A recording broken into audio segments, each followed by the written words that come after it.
Hello नमस्कार बंधु, हमारे चैनल में आपका स्वागत। हम आपको बहुत ही महत्वपूर्ण जानकारी देने वाले हैं अतिथि शिक्षकों के नियमितीकरण को लेकर। अतिथि शिक्षक अपनी नियमितीकरण की मांग कर रहे हैं, लेकिन सरकार इनकी सुन नहीं रही। ठीक है, बयानबाजी कर रही है, लेकिन अतिथि शिक्षकों का भविष्य सुरक्षित नहीं करती। जबकि अतिथि शिक्षकों को 16 वर्ष हो गए स्कूलों में कार्य करते हुए, लेकिन अभी तक इनका भविष्य सुरक्षित नहीं है। तो मैं इसके संबंध में पूरी विस्तार से जानकारी देने वाला हूँ। नेशनल मीडिया ने भी ये मुद्दा उठाया है, अतिथि शिक्षकों के नियमितीकरण का क्या कहना, अतिथि शिक्षकों का और नेशनल मीडिया का क्या कहना और शासन का क्या कहना अतिथि शिक्षकों को लेकर, और प्रदेश अध्यक्ष सुनील परिहार जी इनका क्या कहना। आप वीडियो में बने रहें, वीडियो पूरा देखें। वीडियो अच्छा लगे तो लाइक जरूर करें और चैनल को सब्सक्राइब जरूर कर लें ऐसे अपडेट पाने के लिए। अतिथि शिक्षक समन्वय समिति के प्रदेश अध्यक्ष सुनील परिहार का कहना है कि जो पार्टी विपक्ष में होती है उन्हें तो उनकी पीड़ा दिखती है, लेकिन सत्ता में आते ही वो बात से पलट जाते हैं। अतिथि शिक्षकों को किसी की भी सरकार रही हो, सभी ने नियमितीकरण का वादा किया और अतिथि शिक्षकों के साथ वादा खिलाफी की है।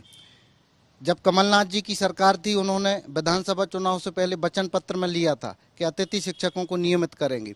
सरकार बनने के बाद वो भी अतिथि शिक्षकों का उन्होंने नियमितीकरण नहीं किया और उन्होंने कह दिया कि अतिथि शिक्षक पिछले 15 वर्ष का कचरा है।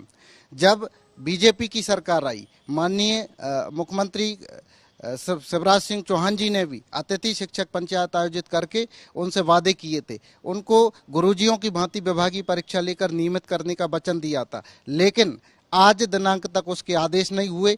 वार्षिक अनुबंध का उन्होंने वादा किया था, लेकिन उनकी घोषणा के बाद हजारों अतिथि शिक्षकों को बेरोजगार कर दिया गया। बहरहाल सरकार चाहे किसी भी राजनीतिक दल की हो, लेकिन मध्य प्रदेश के इन अतिथि शिक्षकों को लंबे समय से सिवाय वादा खिलाफी के कुछ मिल नहीं रहा है। हाल ही में मंत्री जी के बयान से भी अंदाजा मिल गया है कि अतिथि शिक्षकों का ये सफर अभी। मध्य प्रदेश के स्कूल शिक्षा मंत्री उदय प्रताप सिंह ने हाल ही में अतिथि शिक्षकों को लेकर एक बयान दिया था, जिसके बाद जमकर बवाल मच गया था। आखिरकार स्कूल शिक्षा मंत्री ने अपने बयान पर खेद भी जताया था। प्रदेश में लगातार अतिथि शिक्षकों को नियमितीकरण करने की मांग उठ रही है। वहीं कम मानदेय और बढ़ती महंगाई के इस दौर में अतिथि शिक्षकों का बुरा हाल है। कोई अतिथि शिक्षक चाय बेचने को मजबूर है तो कोई चाट का ठेला लगाने के लिए। भोपाल के रहने वाले अजय तिवारी भी अतिथि शिक्षक हैं। देखिए कैसे वो सुबह सुबह स्कूल जाते हैं और बच्चों को पढ़ाते हैं।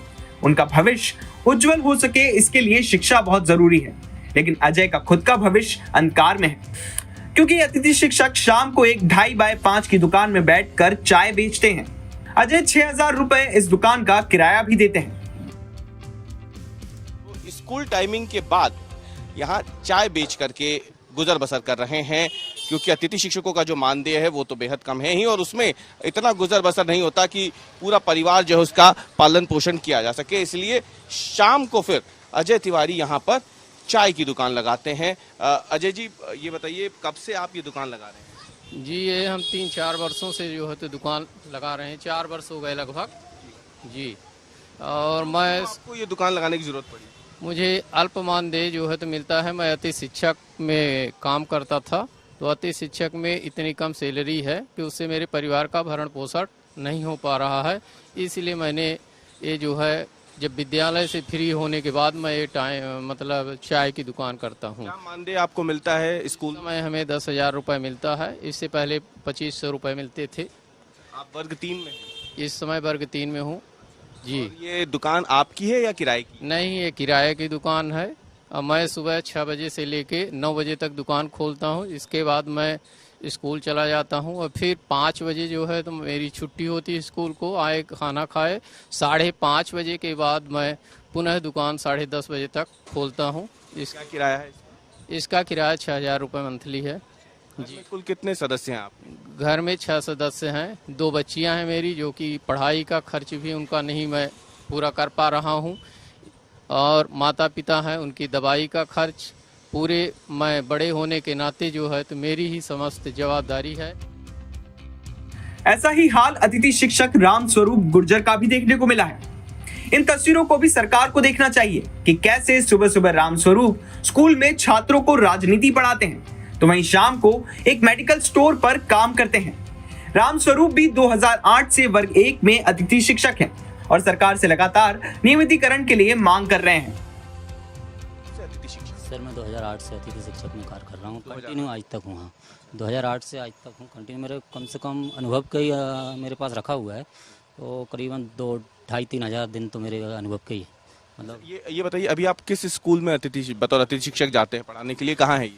ईंटखड़ी संकुल में है, Nepani Ashok high secondary school, उसमें मैं वर्ग 1 में राजनीति पढ़ाता हूँ। तो वहाँ पे मैं जो है अभी 2-3 साल से वहाँ हूँ। मैं कम से कम 10 स्कूल बदल चुका हूँ इस व्यवस्था में, क्योंकि ये शिक्षा आ जाता है हमें बाहर कर दिया जाता है। कोई भी कारण बन जाए उसमें, आप या तो ट्रांसफ़र ले लो, प्रमोशन ले लो, अतिशेष ले लो, कोई भी ऐसा कारण बन जाए तो उसमें हमें बाहर कर दिया जाता है। और कोई निश्चित समय नहीं है। 8 महीने जो है, 4 महीने घर बैठो, 8 महीने आपको स्कूल में हो, उसमें भी बीच में कभी भी डर बना रहता है। ये इस केमिस्ट शॉप पे आप काम क्यों करते हैं? सर आर्थिक स्थिति के कारण आप उधर से नहीं हो पाता, पूरा परिवार साथ रहता है, बहन रहती है, पिताजी रहते हैं, माताजी रहती हैं, आप जानते हो शहर